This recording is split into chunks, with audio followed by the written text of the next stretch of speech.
Uttaranchal university BTech spot admissions and seminar April 20 ఆదివారం hotel కోనార్ Khammam. మరిన్ని వివరాలకు ఈ కింద నంబర్లను సంప్రదించండి. Welcome to hot TV crime scene. కన్న పిల్లలకు తల్లిదండ్రులు కంట్లో నలుసు పడితేనే తలడిల్లిపోతూ ఉంటారు. అలాంటిది పిల్లలకు తమ చేతులతోనే మరణ శాసనాలు లిఖించేస్తున్నారు ఇప్పుడు కన్న తల్లులు. ప్రియుడి కోసం ఒక కసాయి తల్లి 3 పిల్లల్ని చంపేసింది. పోషించే స్తోమత లేక 15 రోజుల పసికందును నీళ్ల బకెట్లో ముంచి చంపింది మరో తల్లి. మానసిక ఒత్తిడిని తట్టుకోలేక 3 ఏళ్ల పాపకు ఉరి చుట్టి తాను ఊరేసుకుని చనిపోయింది ఇంకో తల్లి. ఇలా రోజుకో ఘటన కన్నవాళ్ల ప్రేమను ప్రశ్నిస్తూనే ఉండగానే హైదరాబాద్లో మరో దారుణం జరిగింది. 2 కొడుకులను వేట కొడవలితో నరికి చంపేసిన తల్లి ఆపై తాను కూడా బలవన్ మరణానికి పాల్పడింది.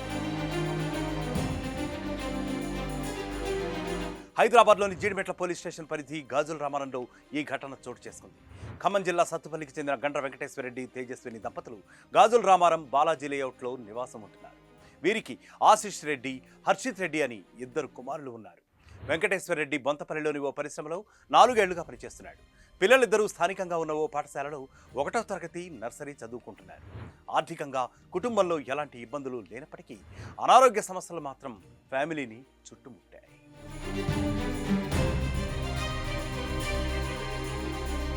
తేజస్వినికి కొంతకాలంగా కంటి చూపు సమస్య ఉండటంతో మానసికంగా ఇబ్బంది పడుతోంది. ఆశిష్, హర్షిత్ ఇద్దరికీ కూడా బ్రీతింగ్ ప్రాబ్లం ఉంది. ప్రతి 4 గంటలకోసారి వీళ్లకు డ్రాప్స్ వేయాల్సి ఉంటుంది. లేదంటే ఊపిరి తీసుకోవడంలో మరింత ఇబ్బంది పడుతూ ఉంటారు ఆ పిల్లలు. దీంతో పిల్లలకు మెడిసిన్ ఇచ్చే బాధ్యతను పూర్తిగా తేజస్వినికి వదిలేశాడు భర్త. అయితే ఈ విషయంలోనే భార్యాభర్తలకు తరచూ గొడవలు జరుగుతూ ఉండేవి. తనే అనారోగ్య సమస్యలతో మానసికంగా ఒకవైపు ఊగిపోతూ ఉంటే ఇప్పుడు పిల్లలు కూడా తనలాగే ఇబ్బంది పడుతున్నారని తేజస్విని తనలో తానే తెగ బాధపడిపోయింది. ఆ ఒత్తిడిలోనే ఘోరాతి ఘోరమైన నిర్ణయం తీసుకుంది.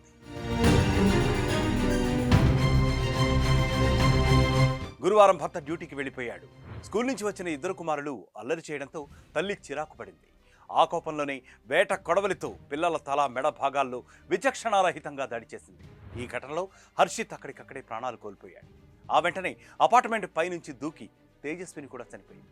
ఏవేవో శబ్దాలు రావడంతో అపార్ట్మెంట్ వాసులు బయటికి వచ్చి చూడగా తేజస్విని చనిపోయి కనిపించింది. దీంతో వెంటనే ఆమె ఫ్లాట్లోకి వెళ్లి చూశారు. కొన ఊపిరితో ఉన్న ఆశిష్ను ప్రైవేట్ ఆసుపత్రికి తరలించారు. కానీ అప్పటికే ఆశిష్ కూడా మృతి చెందాడు.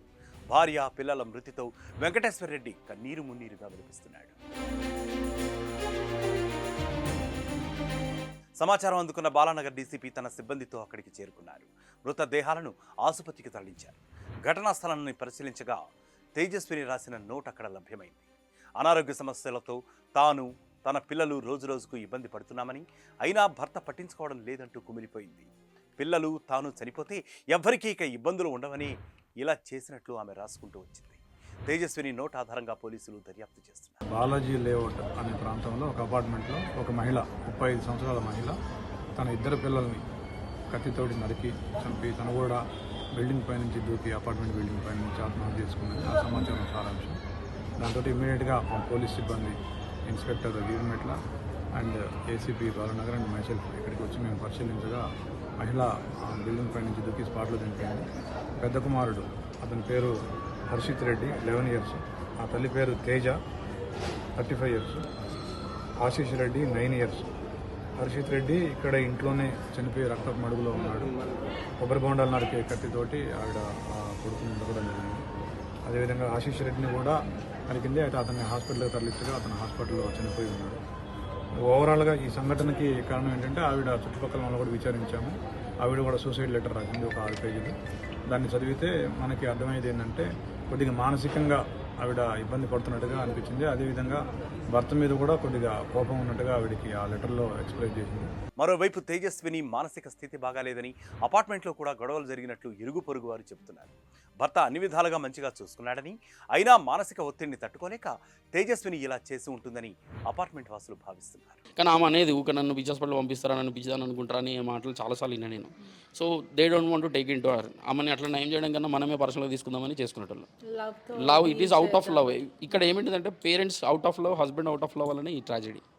ఇంకోటి మ్యాడ్నెస్ని కంట్రోల్ చేద్దామని ఓవర్ కాన్ఫిడెన్స్ ఉంది వాళ్ళందరికీ. అది ఇట్లా రియాక్ట్ అవుతారు. వాళ్ళు కూడా మొన్నటి 4 months కంటిన్యూస్గా వాళ్ళ మమ్మీ ఇక్కడే ఉండి మానిటర్ చేసాను. మేడ్ కూడా ఉంది, మేడ్ కూడా పెట్టండు, చూసిండు. తను కూడా ఎప్పుడు నిద్రపెట్టాడు కాదు, చూసుకుంటా ఉండేటోడు పిల్లల్ని.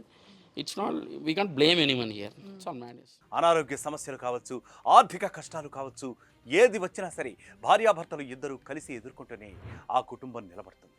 పిల్లల భవిష్యత్తు కోసం జీవితమంతా కష్టపడే తల్లిదండ్రులే చివరికి క్షణికావేశంలో వాళ్ళనే బలి తీసేసుకుంటున్నారు. ఏ సమస్యకైనా పరిష్కారం దొరుకుతుంది. ఇప్పటికైనా ఆలోచించండి ఓ అమ్మా నాన్న. ఇక మరొక క్రైమ్ స్టోరీతో మళ్ళీ కలుద్దాం. అంటే స్టే క్లిక్ డౌన్ RTV. మరిన్ని వీడియోస్ కోసం ఛానల్ ని సబ్స్క్రైబ్ చేయండి. లేటెస్ట్ అప్డేట్స్ కోసం వాట్సాప్ ఛానల్ ని ఫాలో అవ్వండి. ఆ లింక్ డిస్క్రిప్షన్ లో ఉంది.